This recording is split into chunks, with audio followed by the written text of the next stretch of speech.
തിരുവോണത്തിന് പ്രത്യേക പരിപാടി. പ്രകൃതിയോട് എല്ലാറ്റിനോടും എനിക്ക് പ്രണയം. ഹൃദയവികാരങ്ങൾ പ്രകടിപ്പിക്കാവുന്ന ഈണങ്ങളായിരിക്കണം.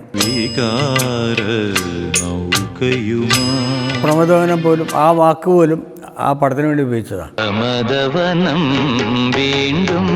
ഞാൻ ഓണത്തിന് വേണ്ടി ചേരില്ല, പക്ഷെ ഇപ്പം അവർക്ക് പേടിയാണ് ഓണം എന്ന് പറഞ്ഞാൽ. ഒരു പദം കിട്ടാൻ വേണ്ടി നമ്മൾ ഇങ്ങനെ പെട്ടെന്ന് ഇങ്ങനെ മിന്നൽ പോലെ നമ്മൾ ഓടും. പ്രശസ്ത കവിയും ഗാനരചയിതാവുമായ കൈതപ്രം ദാമോദരൻ നമ്പൂതിരിയുമായി ഓണം പ്രത്യേക അഭിമുഖം. 20ാം പിറന്നാൾ ആഘോഷ നിറവിൽ അമൃത TV ഒരുക്കുന്ന ഓണവിരുന്ന്. മിന്നൽ വളയിട്ട പാട്ടുകാരൻ. തിരുവോണ ദിനത്തിൽ രാവിലെ 8 മണിക്ക്. ഈ ഓണത്തിന് അമൃത TV നല്ലോണം കണ്ടോണം, ലക്ഷങ്ങൾ കൊണ്ടോണം.